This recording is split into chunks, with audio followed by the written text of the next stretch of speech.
Durante todas estas semanas he podido experimentar la fidelidad de Dios desde muy cerca. Y justo este ha sido un tema que se ha estado hablando mucho en mi iglesia y que me hace recordar nuevamente, ¿no? Cómo a pesar de nuestra infidelidad, Dios sigue siendo fiel. Y justo el sábado pasado, un hermano de la iglesia nos compartía sobre esto, ¿no? Y nos daba el significado sobre qué significa, valga la redundancia, la fidelidad de Dios, ¿no? Y hubo dos conceptos que había dado, ¿no? Que dice que la fidelidad de Dios es que siempre hará lo que ha dicho y cumplirá la promesa, ¿no? Que siempre va a cumplir con su palabra. Y el otro concepto es que garantiza que Él nunca será o actuará de modo inconsecuente consigo mismo. O sea que tiene mucha integridad con lo que ha dicho, ¿no? Que eso que ha dicho lo cumple. ¿Y cuántas veces nosotros, a comparación, ¿no? O sea, creo que está de más poder compararnos con Dios, pero ahí muestra nuestra debilidad, nuestra imperfección, nuestra humanidad caída, ¿no? De que no podemos ser fieles como Él lo es, ¿no? Y de que implica mucha renuncia y mucho menos yo para que podamos realmente actuar como el Señor quiere que actuemos, ¿no? Porque naturalmente decimos algo y no podemos cumplir eso que decimos. Pero en la palabra dice que a pesar de que nosotros seamos infieles con Dios, dice que Él sigue permaneciendo fiel, ¿no? Nada de lo que nosotros podamos hacer va a influenciar o va a influir en la fidelidad de Dios, ¿no? Porque Él no actúa conforme a lo que nosotros hagamos, sino que Él actúa conforme a lo que Él es, ¿no? En esencia. Y en estas semanas he estado leyendo Génesis y desde el principio se puede ver la fidelidad de Dios, ¿no? Como a pesar de que Adán y Eva habían pecado, Dios no cambió su plan, ¿no? Sino que desde el día 1, o bueno, desde antes de la fundación del mundo, Dios sabía que iban a pecar, ¿no? Pero también no es como que los haya dejado en su pecado, ¿no? Sino que desde el principio tenía como una salvación para nosotros, ¿no? Que era Jesús,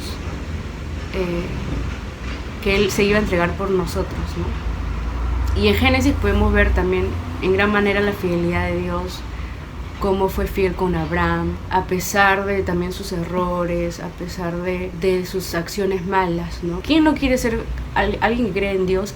¿Quién no queremos ser fieles con Dios, no? Pero nos cuesta mucho porque seguimos en esta humanidad caída, ¿no? Y Abraham no le creyó a Dios del todo, porque si le hubiera creído del todo, no hubiera tenido un hijo con Agar, y entre muchas cosas más, ¿no? Pero a pesar de nuestras actitudes, a pesar de las actitudes de Abraham, Dios le había dicho, ¿no? De que iba a tener descendencia, ¿no? Entonces, no porque Abraham haya cometido ese error con Agar, ¿no? De adelantarse, ¿no? Para poder tener un hijo, cambió el plan de Dios, no, sino que ya había dicho de que iba a tener descendencia por medio de su esposa Sara, ¿no?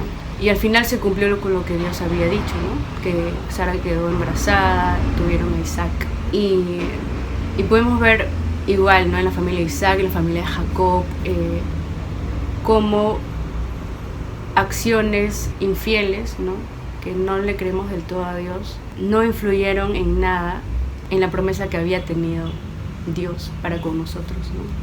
Y eso me hace recordar de que nada de lo que yo pueda hacer, nada de lo que tú puedas hacer va a hacer que Dios cambie, ¿no? Sino que Él sigue siendo fiel hasta lo último, ¿no? Hasta el final. Y ahí nos damos cuenta cuán soberano es nuestro Dios y cuán perfecto también lo es, ¿no? Porque siempre buscamos que alguien sea consecuente con nosotros, ¿no? O sea, si es que yo te doy algo, también quiero recibir ese algo, ¿no? Pero Dios no es así, ¿no? Dios nos da algo sin recibir nada a cambio, ¿no? Sino por amor, ¿no? Ese es realmente un amor sacrificial, un amor verdadero, que no se trata de que mira, te doy esto o hago esto por ti, para que tú también hagas esto por mí, ¿no? Sino que Dios ya lo hizo, y a pesar de que sabe tu respuesta, ¿no? Que no es buena, Él ya lo hizo desde el inicio, ¿no? Y muestra que su fidelidad está allí, ¿no? Y también hay una canción que habla que de la fidelidad nos persigue, ¿no?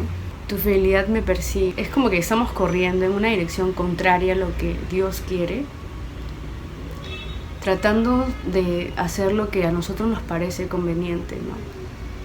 Y huyendo de la voluntad de Dios. Pero es como que estamos corriendo y Dios está detrás de nosotros, ¿no? O sea, la fidelidad de Dios está detrás de nosotros persiguiéndonos, a pesar de nuestra actitud que va en contra con lo que Él es, ¿no?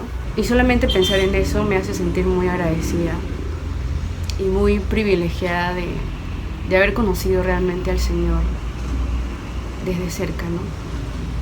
Y mientras más conozco sobre sus atributos, sobre cómo es Él, más puedo amarlo, ¿no? Y más me gozo en poder pasar tiempos con Él. Y volviendo con lo que estaba leyendo sobre Génesis, una de las historias que más me gusta también es la de José, ¿no? La de cómo sus hermanos planearon todo para hacer mal, pero cómo el Señor, desde el principio, que había ya tenido una promesa, ¿no? Todo eso mal lo encaminó hacia algo bueno, ¿no? Y justo hay un versículo que donde José le dice a sus hermanos, ¿no? Como que no sientan culpa porque Dios permitió esto por alguna razón, ¿no?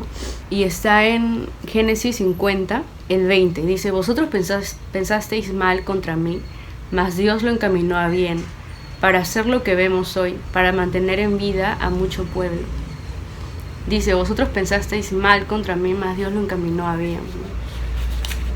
Y acá también había, cuando se da a conocer a sus hermanos antes, en capítulos anteriores, en el capítulo 45:5 dice, ahora pues no os entristezcáis, ni os pese de haberme vendido acá, porque para preservación de vida me envió Dios delante de vosotros. Pues ya ha habido 2 años de hambre en medio de la tierra, y aún quedan 5 años en los cuales ni habrá arada ni siega. Y Dios me envió delante de vosotros para preservaros posteridad sobre la tierra y para daros vida por medio de gran liberación. Aún ahí se muestra la fidelidad de Dios, ¿no? Como las cosas que son malas, como Dios no cambia y Dios siempre se mantiene fiel y cumple su promesa, hacen que esas cosas malas al final obren para bien. Y también la palabra dice, ¿no? O sea, para los que aman a Dios, todas las cosas las ayudan a bien, ¿no? Y podemos darnos cuenta que tal vez en ese momento es como que algo que nos pesa mucho, ¿no? Es algo que no podemos entender, es algo que nos quejamos, ¿no? Y muchas cosas más. Pero luego, al pasar del tiempo, podemos ver, ay, ya, o sea, sucedió eso porque Dios tenía preparado esto para mí, ¿no?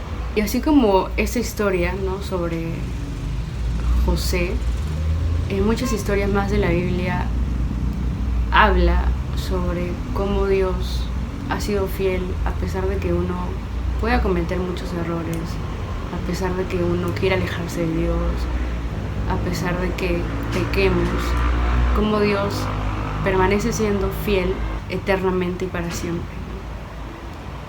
Y eso es algo que siempre debemos de recordar, porque en base a eso también va a ser nuestra respuesta, ¿no? Y vamos a poder no simplemente descansar en eso, sino también tener un corazón agradecido por eso, ¿no? De, Señor, gracias porque no te cansas de amarme, ¿no? Gracias porque me has escogido sin merecerlo. Y tu corazón se llena, ¿no? Se llena de mucho más amor para Él y de agradecimiento, ¿no? Y vives ahora una vida obviamente no feliz completamente, porque estamos en este mundo y van a venir aflicciones y así, pero vives en esperanza, ¿no? Sabiendo que tienes a un Dios que te sustenta y te guarda en todo momento. Y eso, nosotros le amamos a Él porque Él nos amó primero. ¿Qué pasó? Estoy grabando mi dedo.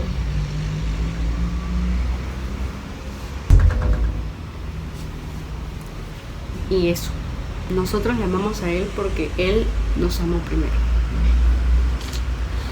Bye.